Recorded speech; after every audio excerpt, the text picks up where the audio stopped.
Bom, pessoal, iniciando aqui agora o bloco 4, nosso último bloco, bloco 4, nosso último bloco, falando aqui, trazendo aqui a desjudicialização das alterações de nome e sobrenome, que a gente sabe que sempre teve uma necessidade de ter intervenção judicial e hoje já não há essa necessidade mais, não há essa, dependendo do caso, né, essa necessidade de recorrer ao judiciário para fazer aí, alterar o nome. Então, as bases legais aqui, está aqui, né, o nosso Código Nacional de Normas e a Lei 6.015. São as principais fontes nacionais, né? Bom, vamos primeiro aqui para os conceitos chaves da doutrina. Primeiro, a questão da flexibilização do princípio da imutabilidade do nome, né? Sabe que a imutabilidade, o princípio da imutabilidade, eles sempre houve relativização, mas essa relativização dependia de intervenção judicial. O que nós temos hoje? O princípio da imutabilidade, que sempre foi relativo, está sendo, né, significativamente flexibilizado. A nova legislação privilegia autonomia da vontade e o direito à identidade, transferindo para a esfera administrativa extrajudicial diversas hipóteses de alteração que antes exigiam processo judicial. Ou seja, o Estado tratava isso com muito rigor, né? Até mesmo por um temor de ser utilizado com fins de fraudar credores, com fim de fraudar o sistema de justiça, né? E agora, com o avanço da tecnologia e com a identidade, o direito à identidade da pessoa, autonomia da vontade e um controle maior, né? A própria tecnologia proporcionou isso, né? Um controle maior do extrajudicial e a maior efetividade também da esfera extrajudicial nesse controle, né? A gente tem então a desjudicialização trazendo para a esfera extrajudicial a possibilidade de tramitação dos processos extrajudiciais de mutação do nome, tá?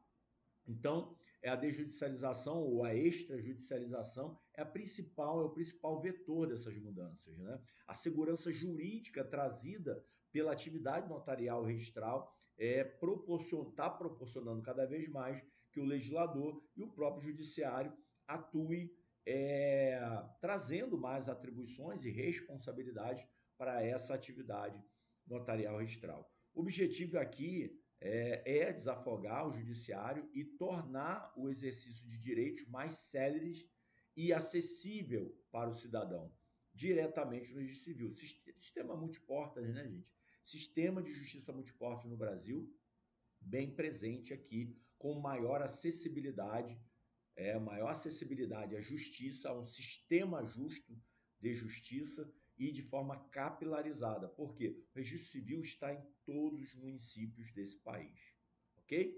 A FGV certamente vai explorar as diferenças, os requisitos de cada procedimento, né? Então é crucial que nós, né, você como meu mentorado, domine as três grandes vertentes de alteração de nome no SCPN. Tá? Primeiro, alteração imotivada de prenome. Segundo, alteração de sobrenome. E terceiro a terceiro aqui, eu trouxe aqui, ver onde eu coloquei, alteração de prenome de pessoa transgênero. Então, a gente tem que estar bem atento a essas possibilidades. Vamos lá. Primeira, tá? Primeira, alteração imotivada de prenome. Eu quero mudar de Marcelo para Marcos. Eu quero mudar de Marcelo para João. Eu quero mudar de Marcelo para Márcio. Então, é imotivada essa troca de prenome. Já havia previsão, tá?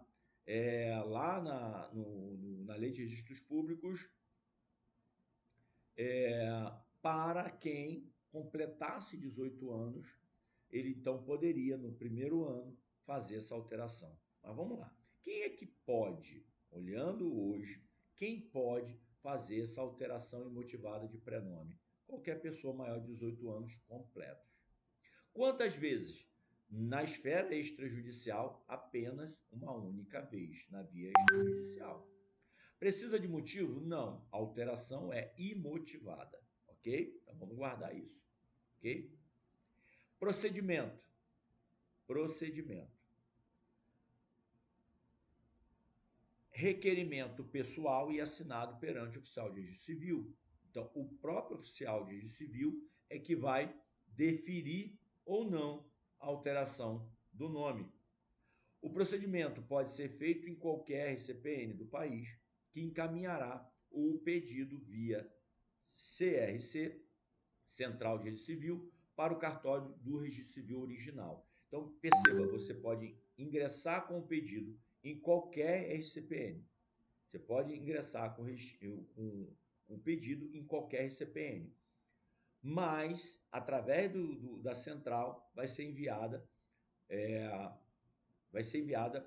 a primeira qualificação vai ser feita onde você ingressar e a qualificação final com o deferimento e alteração e averbação no registro civil de nascimento vai ser feito pelo cartório competente, onde está o registro original. Legal? A publicidade não é sigiloso, tá? Então, para alteração imotivada, não há sigilo. A averbação deve conter, inclusive, a averbação deve conter o prenome anterior e atual, ok? Todas as certidões, inclusive as de breve relato, deverão informar essa alteração.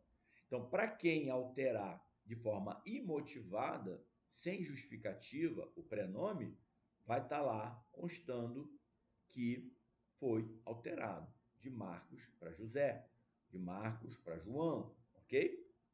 Comunicação. O oficial deve comunicar a alteração aos órgãos expedidores do RG, do CPF, do título de eleitor, do passaporte, tudo via central de registro civil, que vai haver o quê? A interoperabilidade entre os sistemas de comunicação. Então, o emissor do registro civil vai receber, a Fazenda vai receber,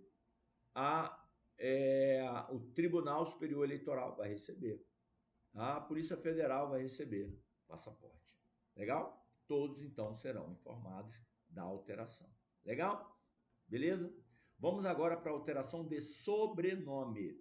O procedimento também é extrajudicial e não depende da autorização do juiz nas seguintes hipóteses. Olha quais são as hipóteses. Primeiro, inclusão de sobrenome familiar. Você quer incluir um sobrenome familiar. Permite a inclusão de sobrenomes de qualquer ascendente, desde que comprovado o vínculo. Você vai ter que comprovar o vínculo. Ah, eu quero botar um sobrenome do meu avô, do meu bisavô, do meu tataravô. Pode? Pode. Mas você tem que comprovar o vínculo. Legal? A cadeia de ascendência. Ok? Segundo, inclusão ou exclusão de sobrenome do cônjuge ou companheiro. Posso excluir ou incluir o nome do cônjuge ou companheiro? Pode, sim. Pode ser feito na constância do casamento ou da união estável. Então, está em união estável? Pode incluir. Está em casamento, na constância do casamento? Pode incluir. Não fez isso no momento do casamento, mas está na constância e quer colocar o sobrenome do cônjuge do companheiro? Tá. Ah, se arrependeu de não ter colocado antes? Quer colocar agora? Precisa ir ao juiz? Não, direto no extrajudicial. Independentemente da anuência do outro. Por exemplo, eu quero colocar o sobrenome da minha esposa no meu nome. Só que a gente já casou. A gente já está casado 5 anos. E na época eu não coloquei. Eu posso ir lá agora, no registro civil, e solicitar que seja colocado o sobrenome dela no meu nome? Posso. Eu preciso de anuência dela? Não. Porque se você podia ter feito isso no momento do casamento, você também pode fazer agora. Tanto para cônjuge quanto para companheiros, ok? Independentemente da anuência do outro. Olha que interessante isso, gente. Olha o quanto de novidade nós temos aí. Olha o quanto isso pode pegar um candidato despreparado na hora da prova. Legal? Beleza?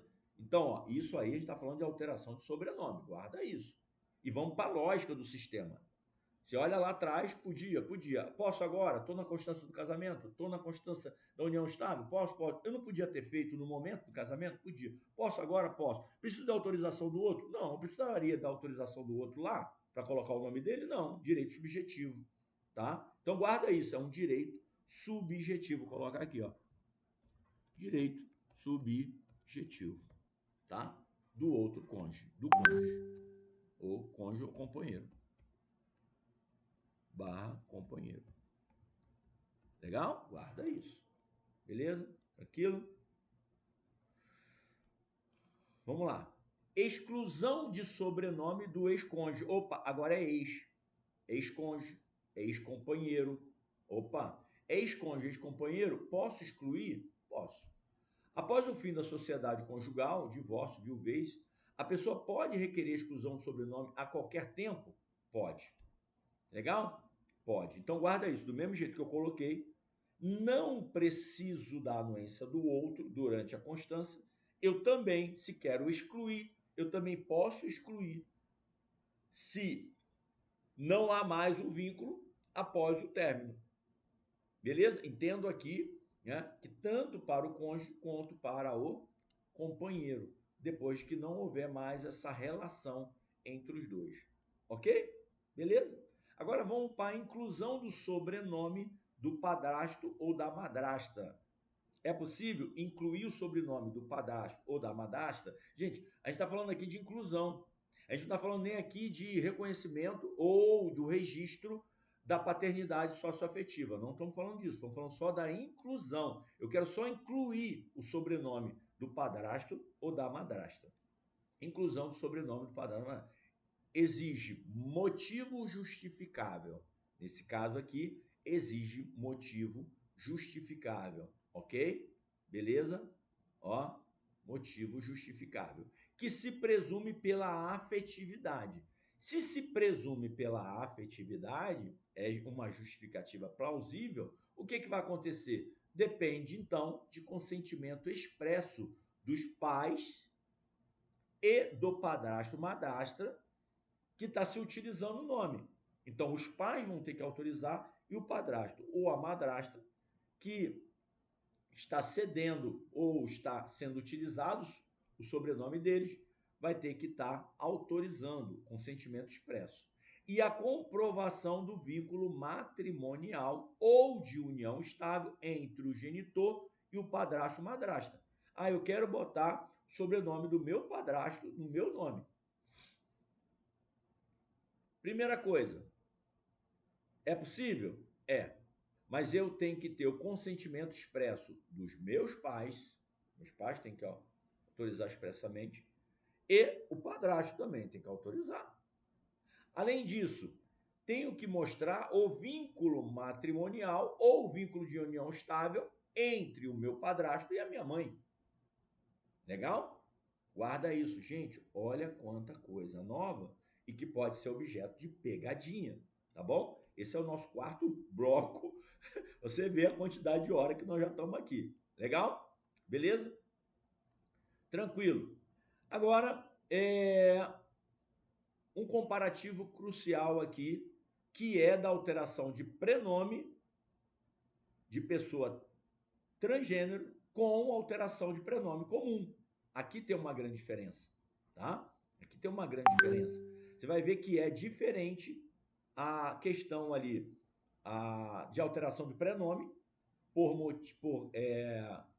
de forma imotivada para a alteração de prenome de pessoa transgênero, ok? Então vamos lá. Este procedimento, que já era extrajudicial pelo provimento 73/2018, foi mantido e consolidado no Código de Normas. Foi mantido e consolidado.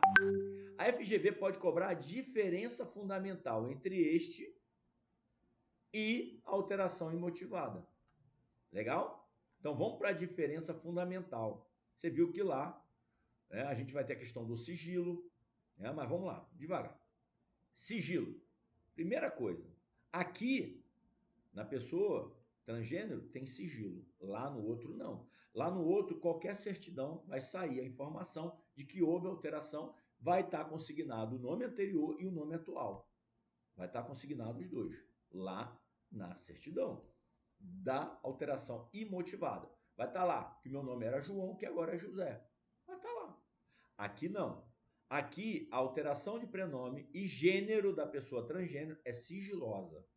A informação sobre a alteração, a informação sobre alteração, a informação sobre alteração não pode constar na certidão, salvo por pedido da própria pessoa ou por determinação judicial, tá? Então guarda isso, tá? Não pode constar das certidões, tá? Não pode constar da certidão a alteração, a informação sobre alteração. Ah, houve alteração do nome da pessoa. Não, não pode constar isso lá.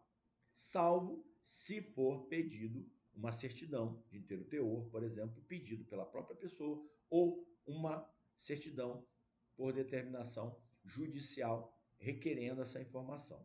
Isso contrasta diretamente com a publicidade da alteração imotivada. Alteração imotivada vai estar lá essas informações, ok? Beleza. Outra questão. Exige a apresentação de diversas certidões, cíveis, criminais e etc., conforme listado no 518, parágrafo 6º, tá? Beleza?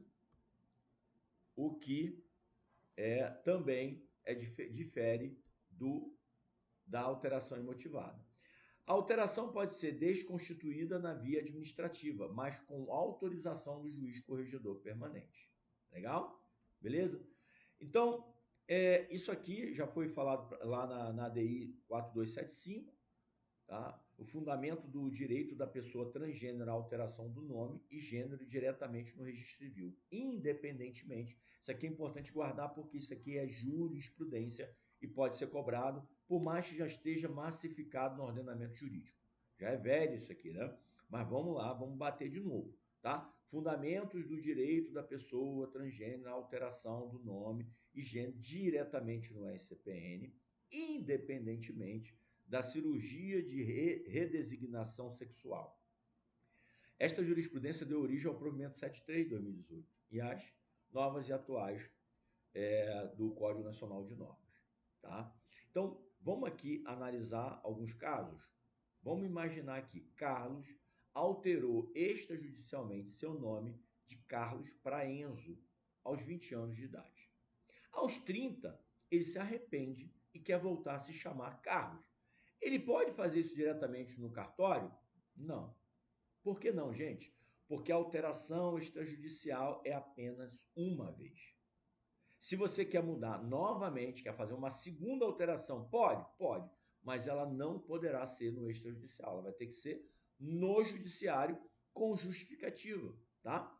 Então, a alteração imotivada de prenome na via extrajudicial só pode ser feita uma vez. Para uma nova alteração, que é a reversão, ele precisará da via judicial. Legal? Beleza. Outro caso.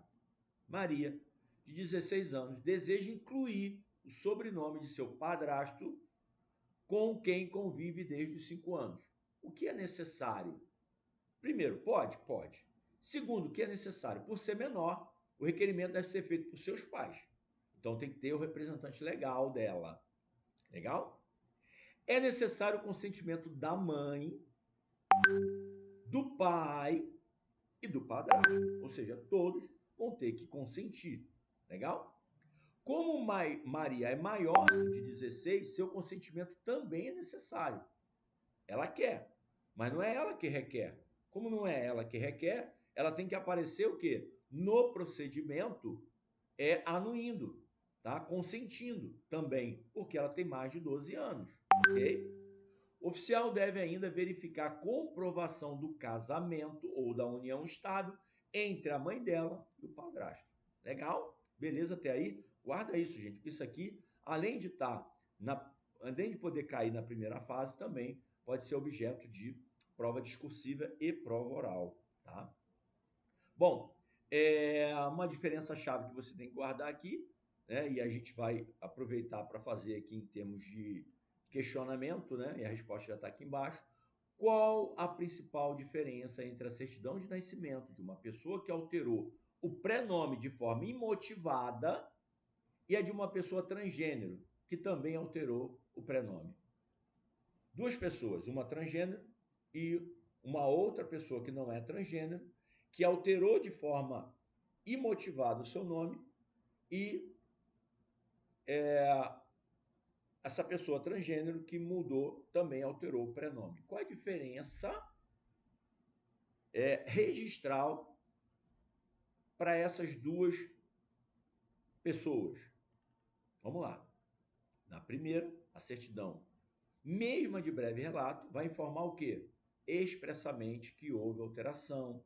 Vai estar lá o nome anterior, vai estar lá o nome atual, tanto o anterior quanto o atual, na certidão. Já na segunda, a certidão não fará nenhuma menção à alteração, constando apenas o nome e o gênero atuais. Pronto, sigilo. Você não vai saber, qualquer outra pessoa, terceiros não vão saber que aquela pessoa que está se apresentando como Maria, na verdade, antes era Marcos, era Paulo. Você vai ler ali, Maria, acabou. Maria, sexo feminino, acabou. Só isso. Legal? Tranquilo? Beleza? Das retificações, restaurações e suprimentos. Vamos lá, então. 7.24 aí, o tópico, né? Bom, a base legal, gente, está na 6.015 também nos provimentos, tá? Tá lá no provimento 149, principalmente. O artigo 205, né? 205A a 205L, tá bom? Falando das restaurações. Bom, vamos falar um pouco da diferença fundamental aqui, né? Então, pegando conceitos chaves, né? É crucial aqui a gente fazer uma distinção, tá, gente? Entre os três institutos: retificação, restauração e suprimento. Esses três, a gente tem que fazer o quê? Uma distinção entre os três. Por quê? Porque a FGV gosta de explorar isso aí, tá? Ela gosta de explorar, tá? Essa diferença. Você não pode errar lá na hora da tua prova. Então, primeiro, o que é retificar, o que é restaurar e o que é suprir? Legal? É isso. Para o registro civil, tá bom? Então, primeiro, retificação serve para quê? Para corrigir. Retificar é corrigir um erro ou uma omissão. Eu estou corrigindo um erro ou uma omissão. Deixou de ser colocado e estou colocando. Isso é uma retificação. Em um registro que existe e está legível. Ele existe, está legível, mas está com erro. Eu preciso retificar. Exemplo, grafia errada no nome. Data de nascimento incorreta. A via principal é a extrajudicial, tá? Por quê? Principalmente se eu tiver lá documentos que comprovem. Isso aqui o registrador pode fazer de ofício, tá? O registrador pode fazer de ofício. Ele constatou que o nome foi lançado errado. Ele constatou que a data de nascimento foi lançada errada. Mas a fonte primária da informação da data de nascimento é um outro registro, tá? É o registro de nascimento, ok? Beleza? Feita extrajudicialmente, 110. Restauração. Para que serve a restauração? Serve para reconstituir um registro que já existiu, mas que foi extraviado, que foi perdido, que foi danificado, a ponto de se tornar ilegível. Então, se ele tiver ali, se ele tiver danificado a ponto de se tornar ilegível, ele tem que ser restaurado. Se ele for extraviado, também tem que ser restaurado. Se ele foi perdido, também tem que ser restaurado.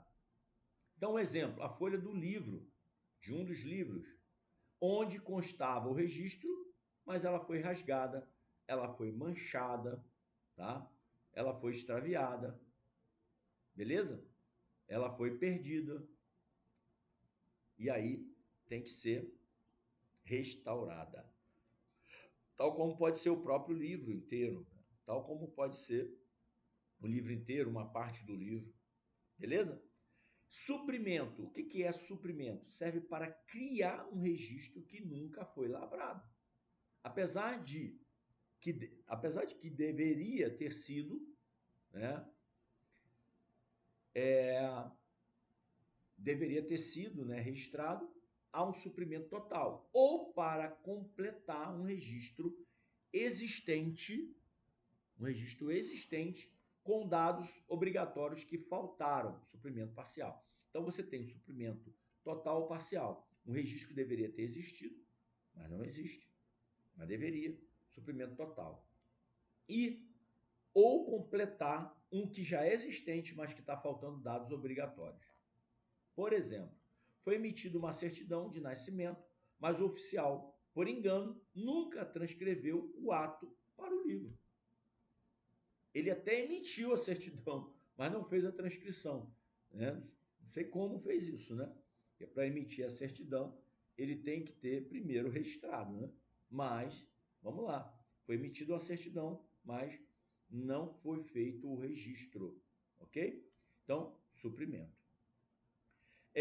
Então, nós temos na retificação extrajudicial, esse procedimento já é consolidado hoje lá na Lei de Registros Públicos. É feito diretamente no cartório, para erros que não exijam qualquer indagação para constatação imediata de necessidade de sua correção. Então, como não tem indagação, né, não exige qualquer indagação para constatar imediata, né, a constatação imediata da necessidade de sua correção, então ele pode ser feito diretamente no extrajudicial, tá? Não existe qualquer indagação, tá? Não tem dúvida, é só ir lá e fazer a retificação. A jurisprudência do STJ tem ampliado o conceito de erro evidente, erro claro, permitindo que cada vez mais casos sejam resolvidos administrativamente, o que inspirou a desjudicialização dos outros procedimentos. Então perceba, cada vez mais se confia no procedimento que é realizado pelo registrador, pelo delegatário na serventia. Cada vez tem mais segurança jurídica e cada vez mais está sendo desjudicializada essa retificação extrajudicial. A grande inovação está aqui na restauração e no suprimento extrajudicial no RCPN. Ou seja, até recentemente, a restauração e o suprimento eram exclusivamente judiciais, lá no 109 da Lei de Registros Públicos. Agora, o Código de Normas, incorporando o provimento 177/2024, criou um procedimento administrativo diretamente no cartório. Diretamente no cartório. Qual é o requisito essencial? A viabilidade do procedimento extrajudicial ele depende da existência de prova documental suficiente e inequívoca para a restauração ou o suprimento. Sem essa prova, a via judicial continua sendo o único caminho.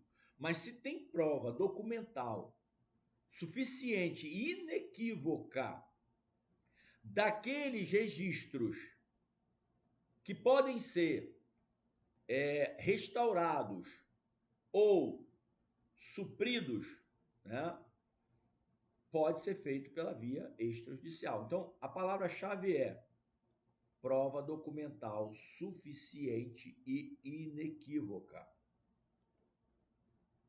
Prova documental suficiente e inequívoca, ok? Documentos hábeis podem ser usados como prova, certidões anteriores do ato, RG, CNH, certificado de reservista, declaração DNV.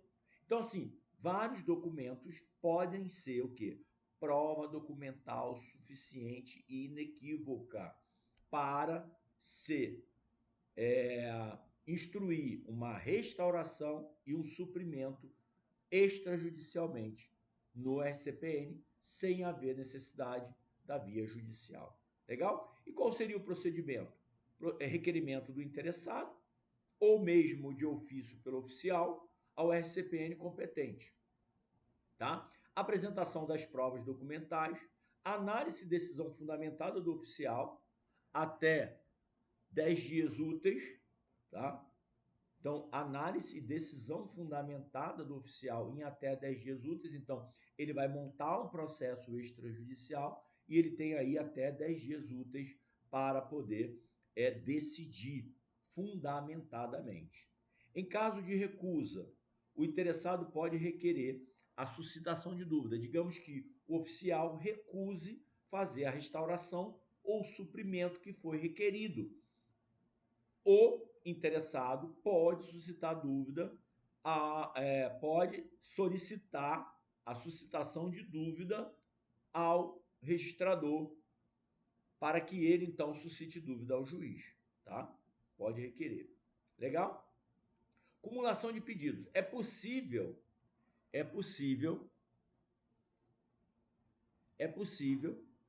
que no mesmo procedimento, pedir a restauração ou suprimento e já solicitar a retificação de algum dado incorreto. Então perceba que no próprio procedimento é possível então você juntar tudo ali, né? Pedir já para o oficial fazer a retificação também de um dado incorreto. Então perceba, utilizando acumulação de pedidos, tá? E aí o oficial vai decidir sobre isso. Isso aí nós temos aí, né, na acumulação de pedidos, o princípio da fungibilidade. Se o pedido for de suprimento total de nascimento, mas não houver prova documental suficiente, o oficial deve, em vez de simplesmente negar, receber o pedido como um registro tardio e processá-lo conforme as regras daquele procedimento. O que é isso aí, gente? Nós temos a acumulação de pedidos, você pode pedir ali várias coisas. O oficial pode entender que a cumulatividade de pedidos ali ela pode ser atendida na restauração, mas não no suprimento. Pode ser atendido na retificação, mas não na restauração. Então, o oficial vai ter o quê? Liberdade de decisão na acumulação de pedido, definindo um e indefinindo outros. E, claro, para todo indeferimento, a possibilidade de suscitação de dúvida, de requerer a suscitação de dúvida.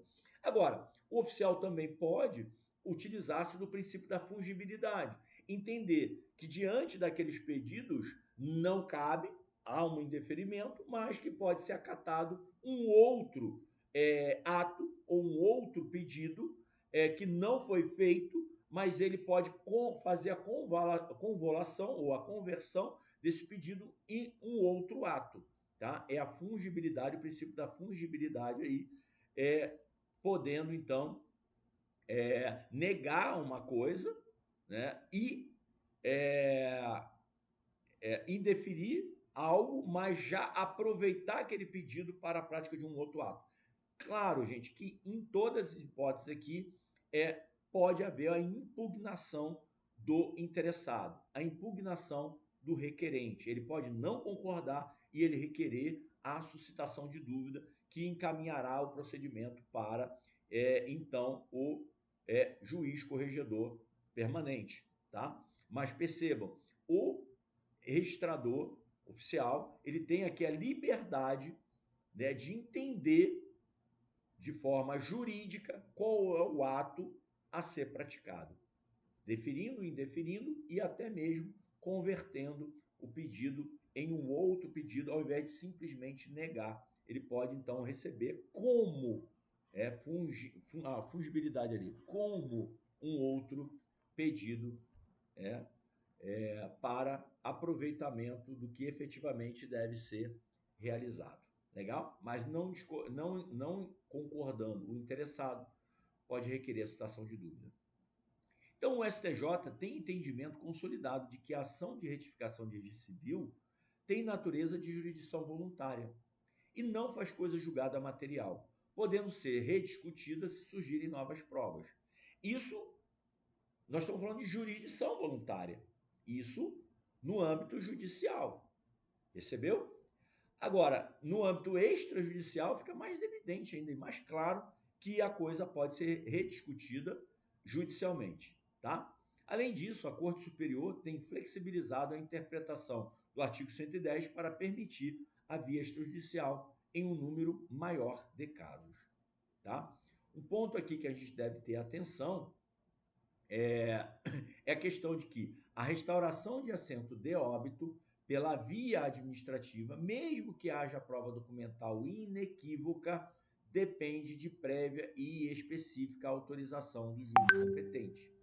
Essa é a exceção mais importante e com maior chance de ser cobrada, tá? Na prova da FGV, se eles entenderem aqui, né, focarem nisso, entender essa possibilidade de aproveitar essa pegadinha, tá? Beleza? Então nós temos aqui então é uma tabela comparativa, tá? Uma tabela comparativa, né, aqui que eu fiz para vocês. E nós temos aqui então, ó, a retificação, né, corrigir erros, omissões, é um registro existente. Via principal extrajudicial, diretamente no cartório, conforme 110. Precisa de juiz apenas em caso de dúvida ou se a correção exigir maior indagação, tá? Podendo o oficial ou requerente levar o caso ao juiz competente. Pode ser por reclamação, tá? Pode ser por pedido de providência, ou pode ser requerendo suscitação de dúvida, ok? Restauração, reconstituir um registro que foi extraviado, danificado ou perdido, né? Tornando-se ilegível.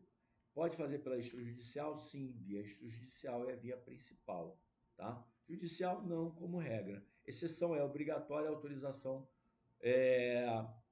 prévia do juiz para a restauração do assento de óbito, tá? O óbito, então, continua necessitando aí da autorização judicial.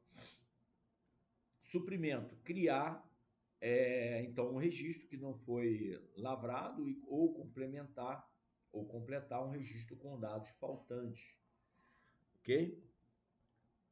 Via extrajudicial também. Perceba que todas elas via extrajudicial. Então, o judicial não como regra. O caso é submetido ao juiz apenas se houver recusa do oficial e suscitação de dúvida. Então, só vai para o juiz, gente, em casos excepcionais, tá? Casos de exceção. Vamos pegar um casinho prático aqui. O livro de registro de nascimento de um cartório foi danificado por uma enchente, como aconteceu lá no Rio Grande do Sul, né? Vários casos desses daqui, tornando ilegível o assento de Ana. Ana, no entanto, possui uma certidão de nascimento original e em perfeito estado. Como ela deve proceder para regularizar seu registro? Precisa ir ao judiciário? Não, vai direto ao extrajudicial e apresenta a certidão de nascimento como um documento que vai instruir já a restauração, porque aqui, ó, foi danificado, tem que restaurar, tá? Então, ó, Ana deve requerer a restauração de seu assento de nascimento diretamente no SCPN, pela via extrajudicial, apresentando sua certidão original como prova documental suficiente e inequívoca, nos termos do artigo 105 do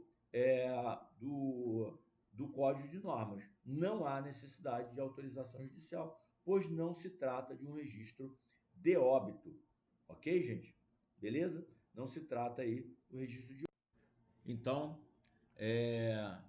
beleza, tá? Então não há necessidade de autorização judicial, pois não se trata de registro de óbito, porque lá no 205F ele diz o seguinte, que para restauração administrativa, eu vou até pegar aqui e colocar para vocês, tá?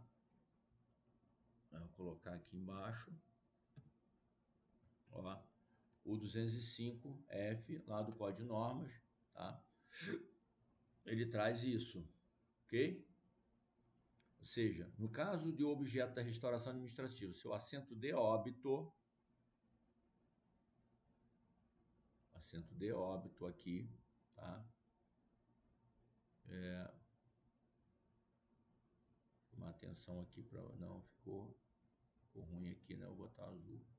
Assento de óbito, o oficial só poderá realizar o registro após prévia autorização do juízo competente, tá? Prévia autorização do juízo competente, tá? Para eventual dúvida registral. Então, só com o juiz corregedor. Legal? Então, beleza. Vimos aqui, então, todos os quadros. O tópico, então, 7.25 a 7.28, temas internacionais do SCPN, traslado, nacionalidade e documentos estrangeiros. Ok, gente? Vamos lá. Traslado e nacionalidade de documentos estrangeiros. Bom, a parte de legislação está toda aqui, tá bom? Então, ó, a Constituição, artigo 12, trata da nacionalidade. A Lei de Registros Públicos, tá? Que trata do traslado 132, 95 trata de opção de nacionalidade. Lei de Migração também. Resolução 155, a Resolução 583, que altera a 155 para dispor sobre a comprovação da averbação de regime de bens de casamento celebrado no exterior, tá? Que é uma boa pedida para eles cobrarem. Salvo engano, cobrou na última prova do ENAC, pode cobrar de novo. Temos aqui também o artigo 82, que fala do apostilamento, e traslado de assentamento de assentos, né, de brasileiro, e averbação do divórcio estrangeiro, ok? Então vamos lá. Primeira coisa, o apostilamento nós já falamos, vamos dar uma passada rápida aqui só, tá? Então, apostilamento, procedimento simplificado, substitui o quê? Substituiu a legalização consular, tá? Uma apostila emitida pela autoridade competente do país onde o documento foi produzido é suficiente para atestar sua autenticidade em qualquer outro país signatário, como o Brasil. Então, documentos para ter ingresso aqui, gente, ele tem que ser apostilado, tá? Tem que ser apostilado para ter ingresso no Brasil. Legal?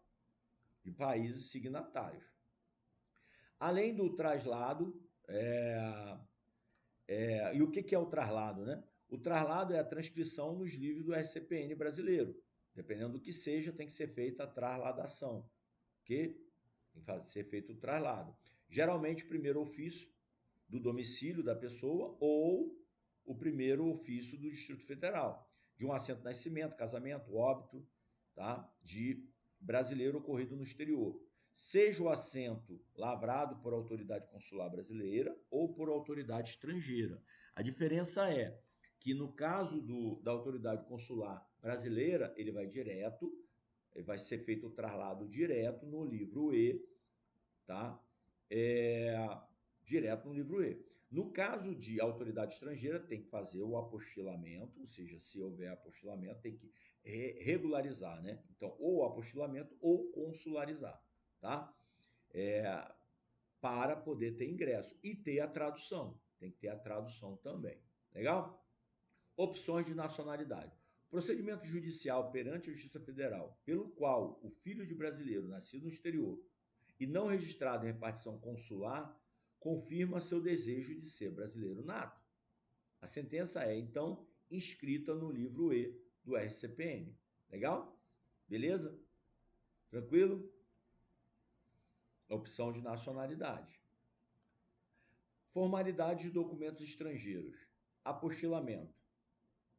Para que um documento público estrangeiro, certidão de nascimento, certidão de óbito ou certidão de divórcio, produza efeitos no Brasil, ele precisa de duas formalidades essenciais: apostilamento, apostila de aia, tá? E tradução juramentada feita no Brasil por tradutor público juramentado, tá? Cadastrado na junta comercial. Situação do estrangeiro no Brasil. Para os atos do registro civil, a regra é a da territorialidade. Se um estrangeiro tem um filho, casa-se ou falece em território brasileiro, o registro é feito normalmente no RCPN, competente, seguindo as mesmas regras aplicáveis aos brasileiros. A nacionalidade do indivíduo é apenas um dos dados a constar no registro. Então, se tem aqui, gente, situação do estrangeiro no Brasil. Um estrangeiro morre no Brasil. Ele se casa aqui, ele falece aqui. Ele vai seguir as regras dos registros que está aqui no Brasil, tá? Do território brasileiro, tá bom? Então, ele é registrado normalmente no RCPN aqui no Brasil. E vai entrar lá a nacionalidade dele, tá? No registro de óbito, tá bom? Ok? Traslado de assentos de brasileiros, tá? Norma de regência é o 462 do Código de Normas. O Código de Normas é direto, tá? Ele é direto falando disso aqui, tá? O procedimento de traslado deve observar a Resolução 55, com as recentes e importantes alterações da 583. Competência para o traslado. O traslado deve ser feito onde? No primeiro ofício do RCPN do domicílio da pessoa. Se não houver domicílio, primeiro ofício RCPN Distrito Federal. A gente já falou isso em outras ocasiões. A averbação do regime de bem do casamento estrangeiro é uma inovação que veio lá pelo 583, tá? A nova resolução, que é a 583, veio para sanar uma grande lacuna. A averbação do regime de bens, que antes gerava inúmeras dúvidas, agora pode ser feita posteriormente ao traslado e diretamente no cartório, sem necessidade de autorização judicial, tá? Não precisa recorrer ao judiciário para você levar o quê? Averbar o regime de bens diretamente no registro civil, ok? Bom, o ponto central é comprovar qual lei e, consequentemente, qual regime se aplica ao casamento. O interessado deve apresentar documentação que prove o domicílio dos nubentes ao tempo do casamento. Então, tá na Itália? Na Itália. É na Espanha? Na Espanha. É na Argentina? Na Argentina. É no México. Então, lá que era o domicílio dos nubentes, então tem que apresentar o regime de bens de lá, tá bom? Então, o domicílio do nubentes ao tempo do casamento ou o primeiro domicílio conjugal dele. Então, o domicílio dos nubentes ao tempo do casamento ou qual foi o primeiro domicílio conjugal. E para provar a lei estrangeira, pode utilizar dos seguintes documentos. Quais são os documentos para você provar a lei estrangeira? Certificação de 2 advogados do país de origem atestando a lei local, devidamente apostilada e traduzida. Tá? Então, certificação de 2 advogados de lá, do país de origem. É da Argentina, é do México, da Espanha, da Itália. Então, certificação de 2 advogados, devidamente apostilada e traduzida. Declaração do consulado estrangeiro no Brasil, informando o regime de bens aplicável. Qual é o regime de bens aplicável lá? Para que seja averbado aqui, certo? E cópia da própria lei estrangeira, com tradução juramentada. Também é uma possibilidade.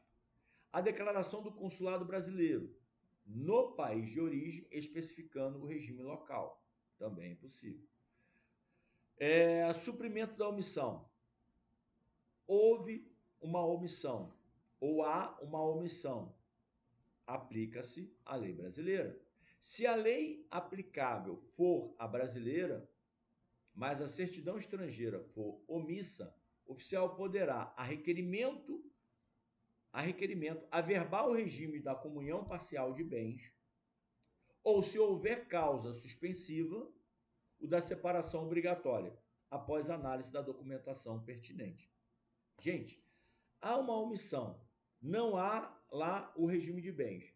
Vai se aplicar o regime, vai ser averbado, então, a requerimento das partes, claro, a requerimento das partes, o regime da comunhão parcial de bens, que é a legal no Brasil, tá? Agora, e se houver causa suspensiva?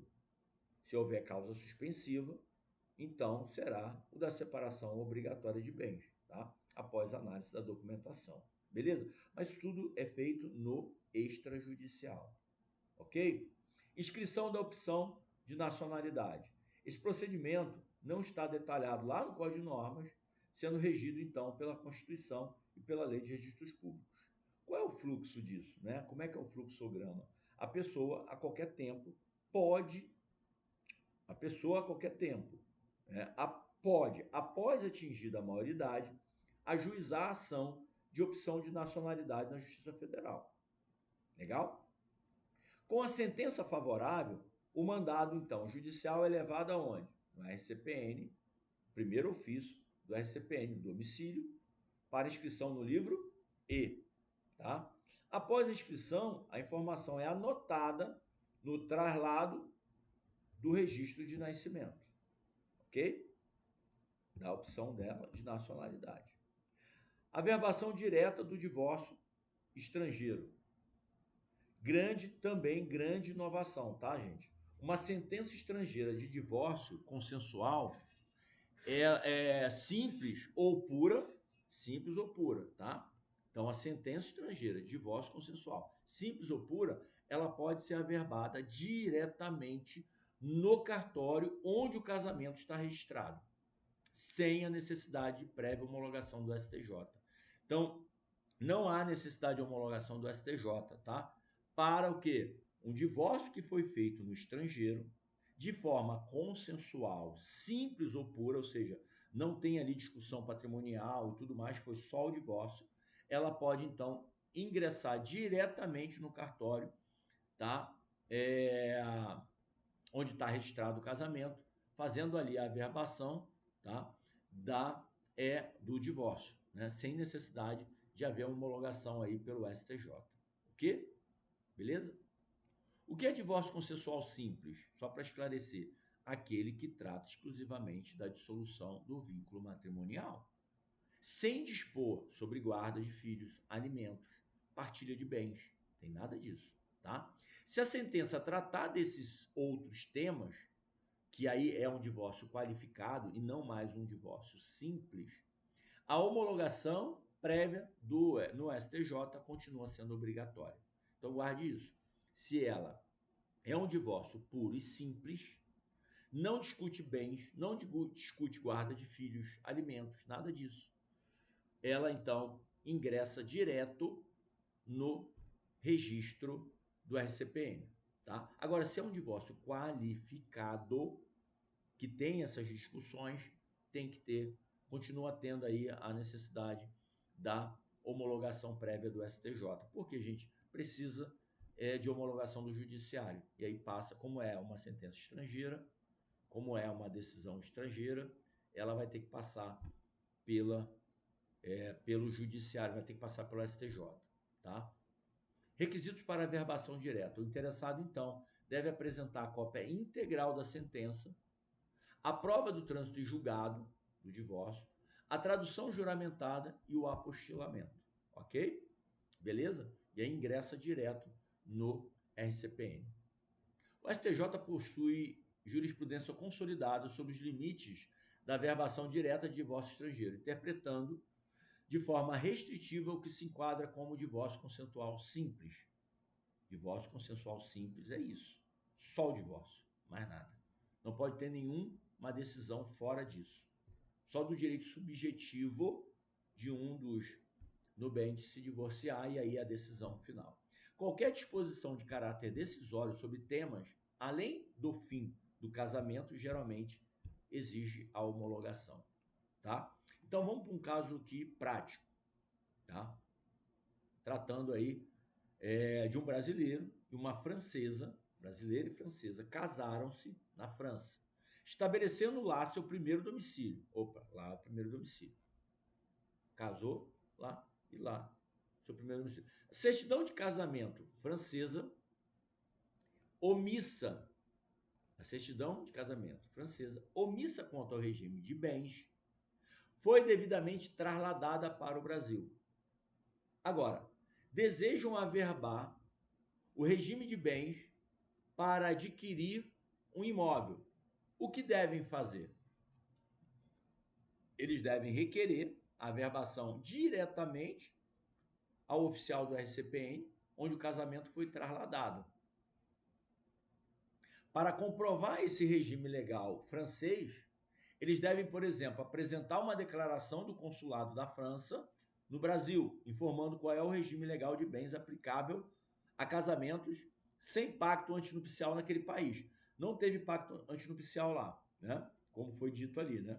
Não teve pacto, ficou omisso lá, omisso, né? A certidão deles é omissa quanto a regime de bens.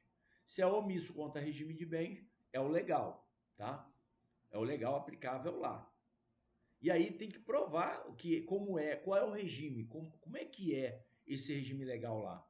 É total, é parcial, é a comunhão total, comunhão parcial, é separação, como é que é? O oficial de posse desse documento fará a averbação sem necessidade de processo judicial, tendo esse documento comprovando, conforme a nova redação lá da resolução 155, ok? Resolução 155. Legal? Beleza. Agora, um outro caso. Um casal de brasileiros se divorcia consensualmente na Espanha. Se divorciou lá. O casal é brasileiro e se divorcia lá.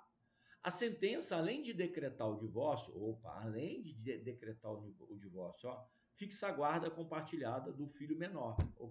Já é o quê? Um divórcio qualificado, não é um divórcio puro e simples. Ao retornarem ao Brasil, eles levam a sentença apostilada e traduzida diretamente ao RCPN para averbar. O oficial pode proceder à averbação direta? Não. Por que não? Porque é um divórcio qualificado e não um divórcio puro, tá? Então tem que ter sentença, tem que ter a homologação, tem que ter a homologação do STJ, ou seja, não pode. Como a sentença dispôs sobre guarda de filhos, ela é considerada um divórcio consensual qualificado. Nesse caso, é indispensável a prévia homologação da sentença pelo STJ, antes da averbação no RCPN, conforme lá a exceção prevista no 464 do Código Nacional de Normas. Outro caso, vamos lá.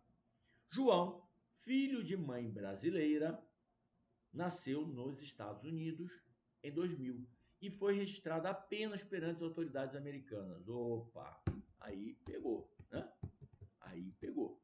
Aos 25 anos, morando em Curitiba, ou seja, ele já está morando aqui, veio para cá, só que ele foi registrado só lá nos Estados Unidos.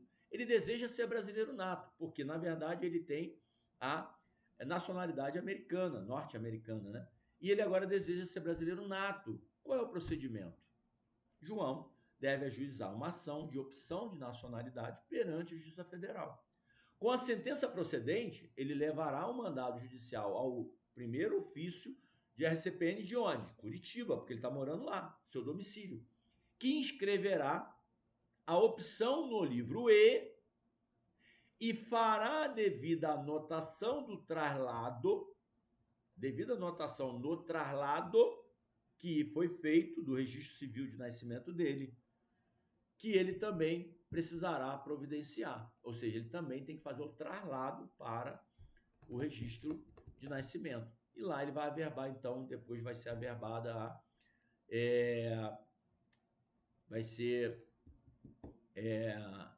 anotada, então, vai ser registrada no livro E, a opção de nacionalidade, e anotada, então, no traslado dele, o registro de nascimento.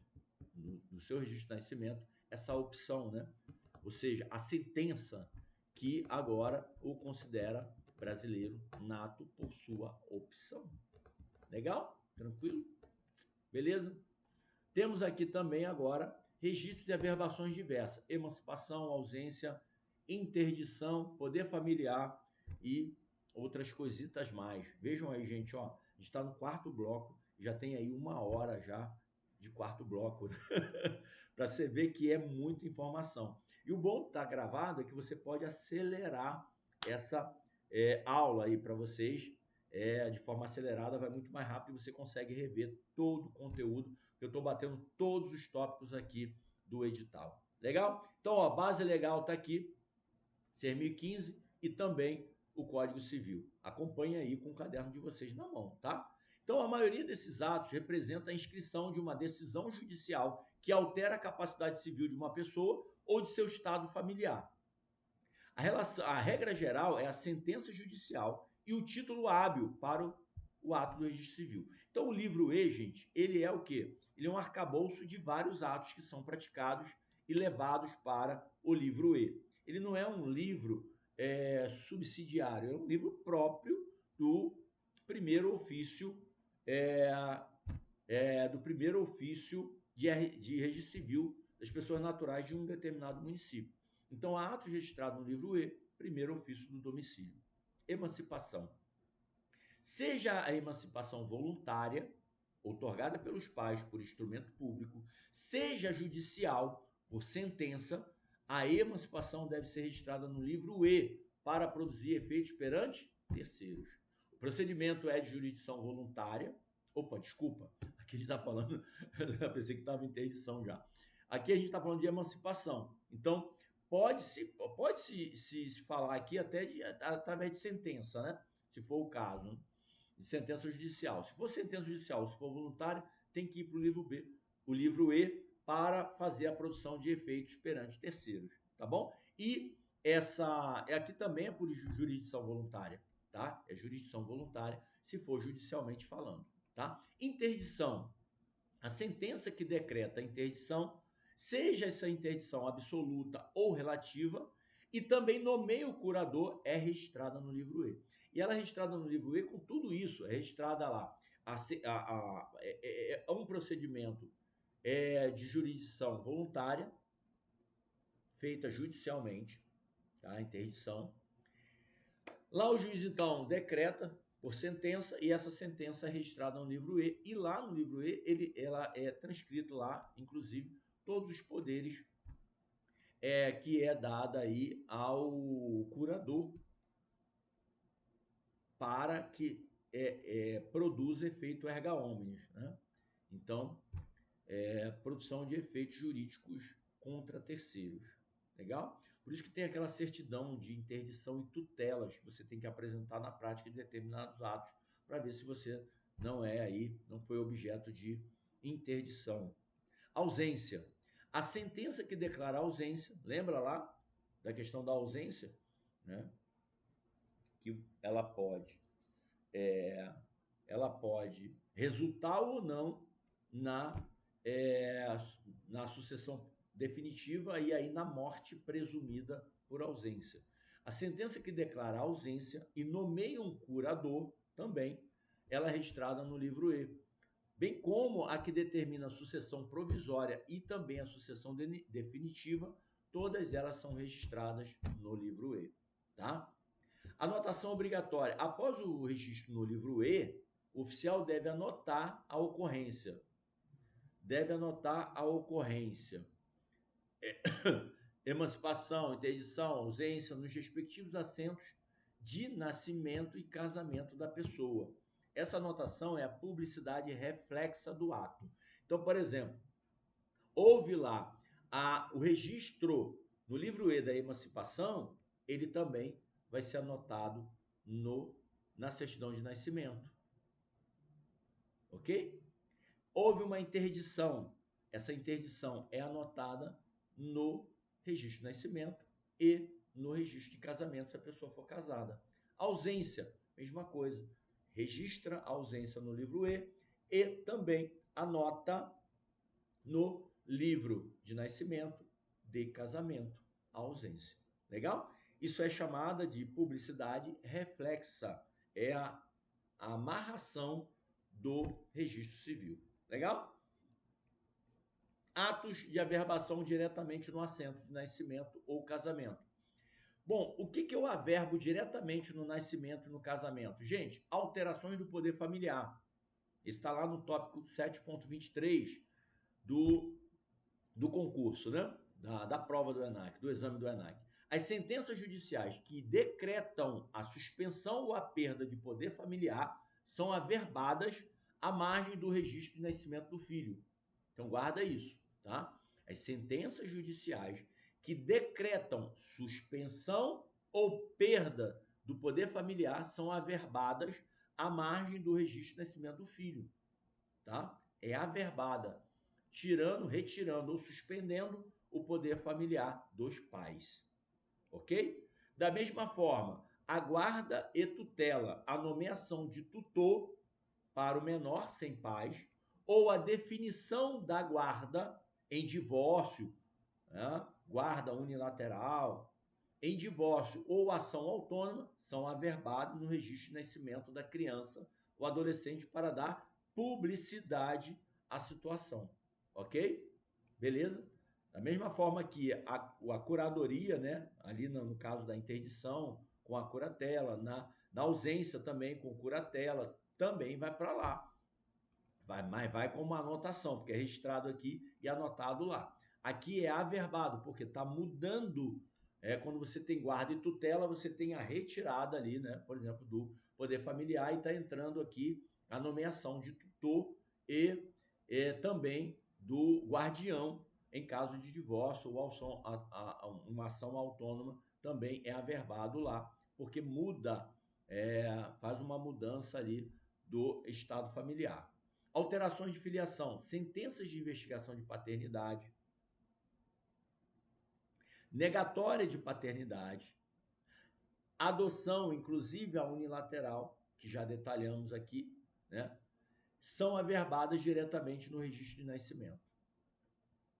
Anulação e nulidade de casamento e divórcio também é averbada no casamento. Aqui é casamento. A sentença que decreta a anulação, a nulidade, a separação ou divórcio é averbada à margem do registro de casamento.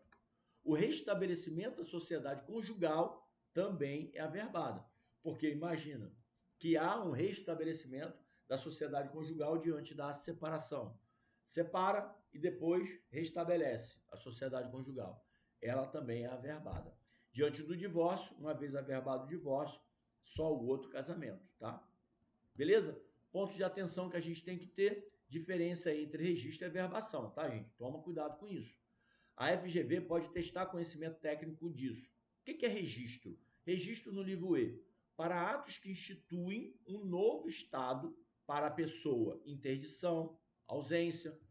Então, o registro é um ato principal, que depois é anotado nos outros registros. Tá? Então, eu registro no livro E e eu vou lá nos outros registros e anoto. Ok? Beleza?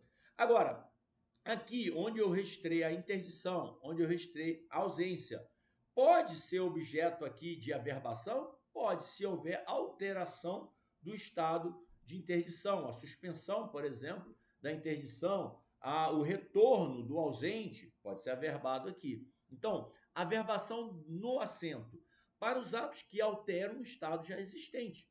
Então, por exemplo, divórcio altera o estado do casamento. Era casado, agora é divorciado.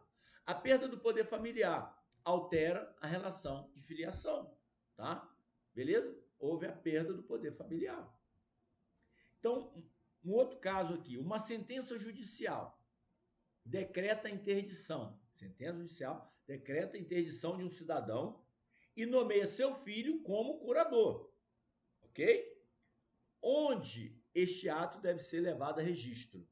A sentença do juiz deve ser levado para registro, no livro E, do primeiro ofício de registro civil do interditado, ok?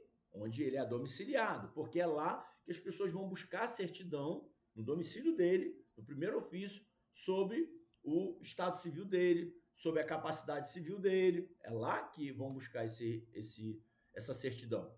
Após esse registro, o oficial comunicará via CRC o cartório do registro de nascimento, onde ele nasceu. Vai comunicar o quê? Vai comunicar essa interdição para que seja anotado no registro de nascimento.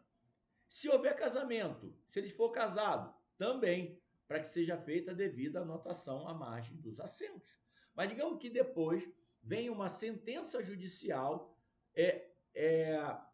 suspendendo a interdição, ou seja, entendendo ou cancelando aquela interdição. O que vai acontecer? Essa sentença, essa nova decisão judicial, ela então vai ter ingresso no livro E, não como registro, mas sim como averbação. Vai averbar ali a informação de que o interditado não está mais interditado, ou seja, vai haver um cancelamento da interdição através da averbação. E aí haverá também a comunicação para os registros de nascimento e casamento de que houve a suspensão da interdição dele, ou cancelamento. Ou então alteração de poderes, também pode, por exemplo, o poder do curador. Houve ali uma alteração dos poderes do curador. Na anotação não vai mudar nada, mas no próprio registro vai haver o quê? Uma averbação de alteração dos poderes. De repente o poder do curador era X. E agora ele é X mais Y. Ou seja, ampliou os poderes ou reduziu os poderes. Pode ser? Pode. Ele vai ingressar como? Averbando, alterando então a informação do registro principal, que é da informação principal, que é o registro. Ok? Tranquilo? Gente, graças a Deus chegamos ao final. Para mim aqui são 22 horas, para vocês aí deve ser o quê? Umas 23 horas. Tivemos bastante coisa. E aqui tem 100 questões que vocês podem trabalhar, treinar, gente. Treinem em cima dessas questões, tá? Treinem em cima dessas questões, porque eu fiz aqui 100 questões para que vocês possam aprofundar um pouco mais o conhecimento em cima de tudo que a gente falou aqui, tá bom? Então aproveitem isso, aproveitem bastante. Tem aqui os blocos, né? Nascimento e óbito. Tem aqui, fiz vários blocos aqui, tá? Então foi assim, ó. Nós temos aqui o primeiro bloco, tá? O primeiro bloco que fala da estrutura do RCPN como um todo, tá? Fala da estrutura. Vou aumentar um pouco mais aqui, tá bom? Estrutura, princípios e organização digital. Aí depois eu trago aqui um segundo bloco. Toma aqui 5, né? Isso mesmo. Aí aqui eu trago um segundo bloco aqui, tá? É do nascimento e do óbito, tá? Nascimento e do óbito, para vocês poderem aí aprofundar um pouco mais o conhecimento. Foram 25 flash memos de cada, tá? Então são 25 questões aqui de cada que eu trouxe para vocês poderem então aproveitar. Casamento e união estável, muita coisinha, muito detalhe aqui, então tomem cuidado, tá? Porque tem bastante coisinha aqui que pode tentar pegar vocês. Vocês repararam aqui que tem algumas referências aqui, não liguem muito para essas referências não, tá? Algumas referências aqui de material que eu utilizei, aí ele referencia lá, né? Mas você pode tirar aí do material de vocês, tá bom? Então são 25 questões aqui também. Aí as primeiras foram mais leves, a partir das 16 eu aprofundei um pouquinho mais. Por exemplo, ó, essa 16 aqui, ó, um casal em união estável não registrada. Ó, um casal em união estável não registrada. Opa, foi até bom aqui que eu vou corrigir isso aqui. Não registrada, tá? Não registrada. Essa informação é importante. Deseja alterar extrajudicialmente o regime de bens. Não está registrado. Por que alterar o regime da comunhão de bens para separação total? Eles podem fazer o procedimento no cartório? Não.